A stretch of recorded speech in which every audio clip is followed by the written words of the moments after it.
Bagbuong. Sa Ilocano, bagbuong. Jesus. Nag-imas. Nag-imas ka talaga.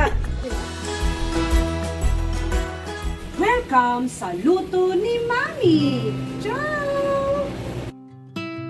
Magluluto tayo ng dinungdeng. Sa Ilocano, dinungdeng. Sa kami nga Ilocano, pinapraw, ang lalaok, ada alugbati, ada utong, okra, ada sabong tikarabasa, tapos lagyan ng kunting kamote. At saka mga saluyot. Ito, bagong pitas mga to.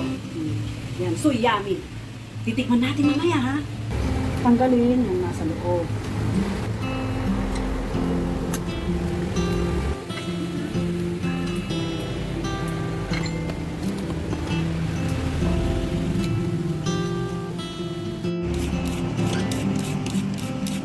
Yung isda na ipipirito natin. Panggigi ang tawag namin dito. Ipipirito natin. Pagkatapos, nalinisan yung mga gulay, hugasan natin.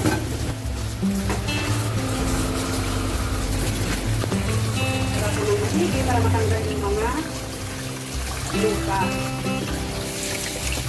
Ito na yung mga gulay-gulay. Katapos, nahugasan, pagsasamahin natin to. At ito na rin yung fish na isasahog ko, yung panggigi na pinito na. Ngayon, kumukulo na yung tubig, ang unang ilagay yung kamote. Yan. Palambutin natin yung kamote bago isahog yung ibang gulay. Kumukulo na yung tubig, antayin natin na lumambot yung kamote. Tapos, ito yung fish sauce, yung bagbuong. Sa Ilocano, bagbuong. Bagbuong galing sa Dagupan, bigay ng kaibigan namin. Sarap to. Yan, lagyan ng 2 takal. Okay? Ito naman, piso ng manok para sa mga bata. Slicein natin ng manipis. Yan. Pagkatapos na slice mo, itip natin sa breadcrumbs. Then, ito prito. Ito, breadcrumbs. Lagay natin dito sa plato.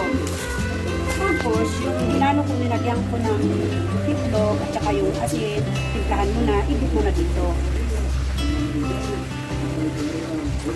Idip mo na yun, yung meat ng chicken, pipirito na natin. Okay, yan. Ito na, iprito natin itong chicken. Kailangan mainit yung mantika bago ilagay yung chicken. Baliktarin mo sa kabila para maluto.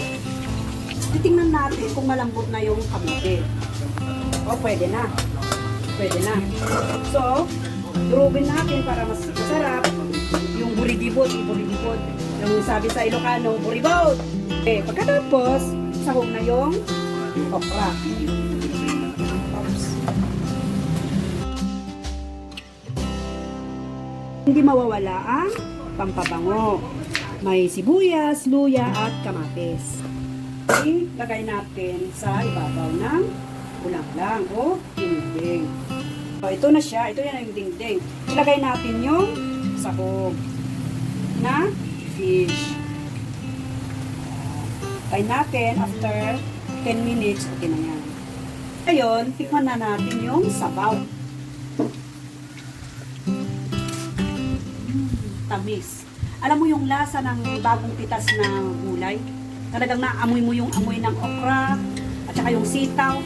Sarap. The best! Ito na yung naprito ko, fettuccine di pollo sa Italian. Chicken slice with breadcrumbs para sa mga bata. Ayan, oh. Sarap. Crunchy sa ibabaw niya. Kain na tayo! Sa Ilocano, mangan tayo! Ito yung nalutong diningding or ulang-lang. Tikman natin kung ano ang lasa. O ano, darling, kain na na. O ano, masarap yan. Panggigi ang sahog. Jesus, nag-imas. Nag-imas ka talaga.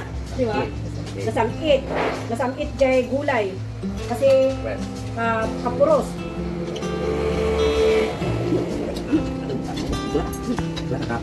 Ako, natapos sa kanin. Ang saktik. Sarap. Sarap yung sakit. Panggigi. Lente pa. Hindi pa. Gatol. Kain tupi.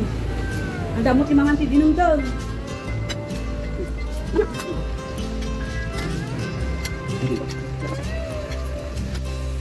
Don't forget to like and subscribe. Thank you!